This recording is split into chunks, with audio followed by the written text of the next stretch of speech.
नमस्कार साथियों, स्वागत है आपका हमारे अपने यूट्यूब चैनल आयुर्वेदिक नर्सिंग ज्ञान में। साथियों, आज हम देखते हैं रसशाला फार्मेसी जो है उसका परिभाषा प्रकरण यानी कि कुछ जो शब्दार्थ है उनके अर्थों के बारे में जानेंगे। तो सबसे पहले आता है इसमें परिभाषा प्रकरण। भेषज कल्पना शास्त्र का अध्ययन बिना परिभाषाओं के पूर्ण किए बिना संभव नहीं है। औषध निर्माण में अनेक प्रक्रियाओं के लिए विविध अथवा पृथक पृथक शब्दावली निश्चित की गई है। उस शब्दावली को जाने बिना जिससे हम शास्त्रोक्त औषधि निर्माण कार्य करते हैं उसे हम समझ नहीं सकते हैं। समझने के लिए भेषज कल्पना रूपी ताले की कुंजी रूपी परिभाषा प्रकरण होता है। इसलिए भेषज कल्पना को समझने के लिए आचार्यों ने प्रयुक्त परिभाषाओं की ओर विशेष ध्यान दिया है। तो इसमें सबसे पहले देखते हैं कि जो है भागेप्यनुक्ते क्षमता विधेया कालेप्यनुक्ते दिवसस्य पूर्वम अंगेप्यनुक्ते बिहि तंतुमूलम द्रव्यप्यनुक्ते जलमेव देयम। ये आयुर्वेदीय परिभाषा है जिसमें कि यदि उसकी मात्रा की बात की जाए यानी कि उसके भाग की बात की जाए तो समान भाग में लेनी चाहिए। यानी कि कोई दो औषधि है तो उनकी मात्रा यदि लिखी हुई नहीं है तो उनको समान भाग में लेना चाहिए। फिर आता है कालेप्यनुक्ते दिवसस्य पूर्वम यानी कि यदि उसमें काल नहीं लिखा हुआ है तो उसको दिन के पूर्व में लेना चाहिए यानी कि प्रातः काल लेना चाहिए। फिर आता है अंगेप्यनुक्ते बिहि तंतुमूलम यदि उसमें अंग यानी कि कौन से भाग औषधि कौन से भाग से लेनी है तो उसका हम मूल लेते हैं। फिर उसके बाद में आता है द्रव्य पे नुक्ते जलमेव तेम। यदि उसमें कोई भी द्रव्य नहीं लिखा हुआ है जिसके साथ में उसको लेना है तो उसके साथ उसे हम जल के साथ में लेते हैं। फिर औषधि निर्माण के लिए दिए गए श्लोकों में यदि कहीं पर यह न लिखा हो कि कितने भाग पदार्थ लिया जाए तो वहाँ संभाग ले। समय का निर्देश न हो तो वहाँ प्रातःकाल ले। जहाँ औषधि का कौन सा भाग यानी फल फूल बीज त्वचा छाल आदि कुछ ना लिखा हुआ हो तो उसकी जगह मूल ले। तथा जहाँ द्रव लिखकर किसी द्रव का निर्देश न किया हो वहाँ जल लेना चाहिए। तो इसमें ये संभाग प्रातःकाल मूल और जल ये चार चीजों के बारे में बताया गया। फिर उसके बाद में आता है नमक कहने से सैंधव लवण लेना चाहिए। ये जो अतिरिक्त है इस श्लोक के अलावा है ये सरसों में पीली सरसों दूध दही घृत मूत्र पुरी सदैव गाय का ही ले। अतः औषधि निर्माण क्रिया को पूर्ण करने के लिए योग्य निर्देश की प्राप्ति भेषज कल्पना की परिभाषा प्रकरण से होती है। इसलिए परिभाषा प्रकरण काफी महत्व रखता है। फिर उसके बाद में आता है लवण पंचक। लवण पंचक में लवण का मतलब होता है नमक और पंचक यानी कि पांच पांच प्रकार के नमक के बारे में बताया गया है जिसमें होता है सौवर्चल सैंधव विड़ औद्भिद और सामुद्री। काला नमक सैंधव नमक बिड नमक औद्भिद नमक सामुद्र नमक इनको संभाग में मिलाने से पंच लवण कहलाता है यानी कि लवण पंचक बनता है। फिर उसके बाद में आता है मधुरतरम घृत गुड़ माक्षिक कंच विज्ञान मधुरतरम यानी कि उसमें गुड़ गुड़ घी और शहद इन तीनों को मिलाने से जो बनता है उसको मधुरतरा कहते हैं। फिर उसके बाद में आता है अम्ल वर्ग। अम्ल वर्ग में क्या क्या आता है आम्लवेतरस जाम्बीर निम्बुकबीजपूरकं चांगेरी चणकाम्लकं च अम्लीकं कोऽल्दाडिगम् अम्वष्टातिन्तळीकं च नारं रसपत्रिका करवंदम तथा च अन्य अम्ल वर्ग प्रकीर्तित। यह रसरत्न समुच्चय से लिया गया है। इसका अर्थ है अम्लवेतस जाम्बीरी नींबू बीजपूरक नींबू चांगेरी चणक अम्ल इमली बेर अनार कोकम खट्टी नारंगी रसपत्रिका यानी चूकम करमर्द यानी करौंदा इन सबको अम्ल वर्ग के अंदर माना गया है। फिर उसके बाद में आता है पंचगव्य। पंचगव्य यानी कि पांच चीजें ऐसी है जो कि गाय से ली जाती है। तो गाय की पांच चीजें कौन कौन सी हो गई गव्य क्षीर दधि घृत गोमूत्र गोमय यानी कि इसमें क्षीर आ जाएगा दधि आ जाएगा घृत आ जाएगा गौमूत्र आ जाएगा और गोमय यानी कि गोबर आ जाएगा। फिर उसके बाद में आता है द्रावक गण। द्रावक गण में आता है गुंजा मधु गुड़ सर्पी सौभाग्यम गुग्गुलस तथा पूर्व आचार्यो कीर्तितो अयम धातु नाम द्रावको गण। यह भी रसरत्न समुच्चय से लिया रसरत्न तरंगिणी से लिया गया है। फिर उसमें आता है कि गुंजा शहद गुड़ घी टंकण और गुग्गुलू इन सारी चीजों को संभाग में लेकर मिलाने से द्रावकगण बनता है यानी कि गुंजा गुड़ और गुग्गुलू इन तीनों को हम जी3 से याद कर सकते हैं जी3 प्लस शहद और घी और टंकण शहद घी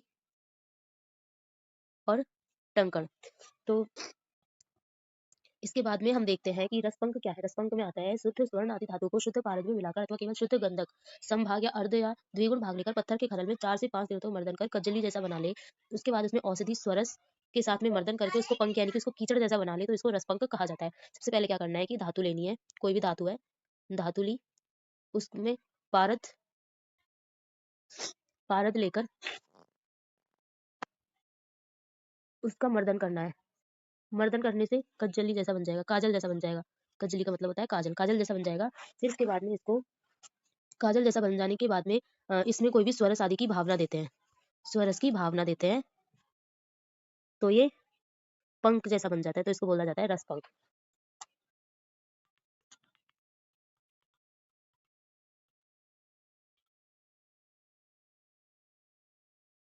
ये हो गया पंख जैसा बना ले कीचड़ जैसा बना ले तो उसको रस पंख कहा जाता है। फिर इसके बाद में आता है भावना। भावना क्या होती है भावना से अभिप्राय है कि धातु आदि किसी भी औषध चूर्ण को किसी तरह के द्रव पदार्थ यानी कि जल स्वरस क्वाथ फांट दुग्ध तेल घृत आदि के साथ खरल में मर्दन करके सुखाया जाता है तो इसको हम भावना कहते हैं। फिर उसके ढालन। ढालन का मतलब होता है कि कोई भी धातु है उसको पिघलाकर ये धातु है इसको अग्नि पर पिघला लिया धातु को फिर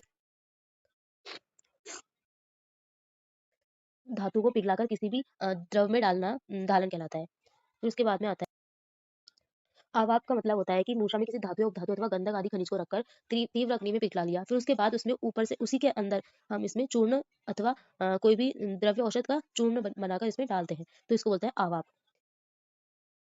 ढालन में क्या था? ढालन में था कि धातु को पिघलाकर किसी द्रव में डालना है, लेकिन इसमें क्या है कि धातु को पिघलाया उसी के अंदर उसमें चूर्ण डाल दिया, तो ये हो जाएगा। फिर आता है निर्वाप। निर्वाप में क्या होता है कि धातु को गलाना नहीं है, इसमें केवल इसको रक्त तप्त करना है, यानी कि रेड हॉट करना है धातु को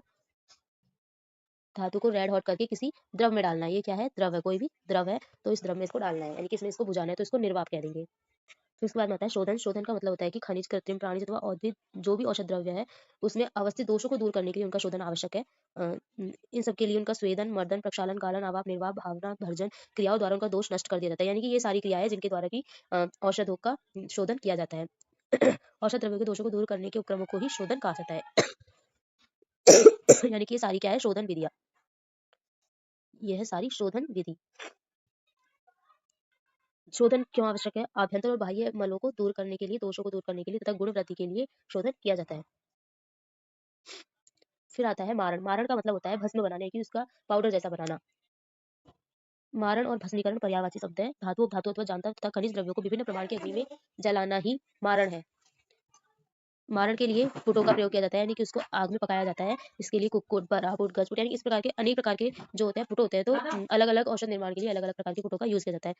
जैसे कि स्वर्ण, रजत और पूती लोगों की भस्म बनाने के लिए कुक्कुट का प्रयोग किया जाता है। ताम्र, शंख, शुक्ति, वराटिका, मृग, शंख, गोदंत, कच्छप आदि भस्म बरापुट से बनाई जाती है।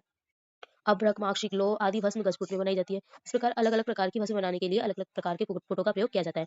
धातु एवं महारसों आदि के लिए निरेंद्रिय अत्यंत सूक्ष्म हो जाए, जो वानस्पतिक सेंद्रिय द्रव्यों की भावना से निरेंद्रिय चूर्ण में सेंद्रिय चूर्ण का मिश्रण बन जाए और आग पर जलाने पर उसका निरेंद्रियता घट जाए और सेंद्रियता बढ़ जाए, इस क्रिया को भस्मीकरण कहते हैं। भस्म का अर्थ राख नहीं है, जब तक ये भस्म निरुद्ध और अपुनर्भव नहीं हो जाए तब तक प्रयोग में नहीं लेना चाहिए।